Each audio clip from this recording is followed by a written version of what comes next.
Cina itu adalah penjajah dunia runtuh. Jerman dijajah Cina, Rusia dijajah, Israel dijajah Cina, Amerika, India.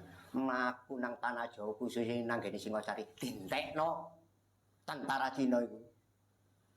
Barang saiki le. Apa itu malah dijajah wedi.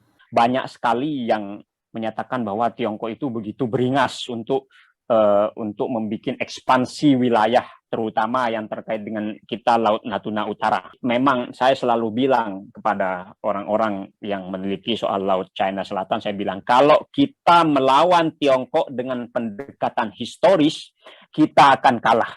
Karena apa? Karena catatan historis Tiongkok itu merentang 4.000 tahun, dan itu jelas catatannya.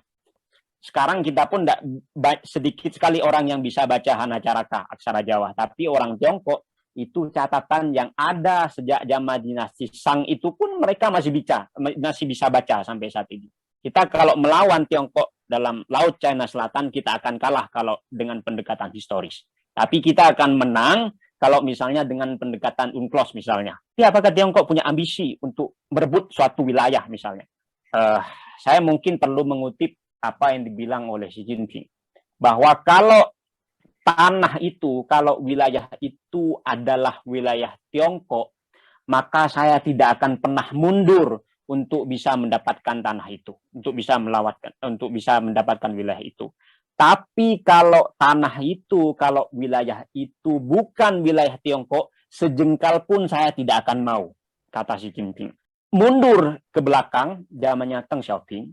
Deng Xiaoping bilang bahwa sekalipun Tiongkok ini maju seberapa maju pun, Yongyuan Bu Cheng Pa, bahwa kami ini selamanya tidak akan pernah menjadi hegemon, tidak akan pernah mendominasi terhadap orang lain, tidak pernah mau ya melakukan ekspansi atau menjajah negara lain.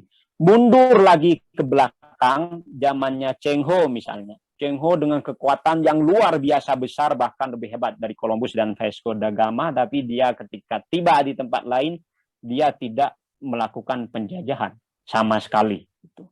Nah, dari zaman dulu sampai zaman sekarang, seperti dibilang Pak Cepi tadi, ada kesinambungan kebijakan. Sejak zaman Kaisaran sampai sekarang Republik, tidak pernah berubah komitmen itu. Dan sampai saat ini sepertinya kita tidak melihat bahwa Tiongkok itu pernah menjajah negara manapun. Kok saya nggak pernah lihat itu masih? Atau mungkin bacaan saya masih terlalu sedikit, saya tidak menemukan itu. Dulu memang ada Mongol, tapi Mongol kan dinasti Yuan, tapi dinasti Yuan kan Mongol.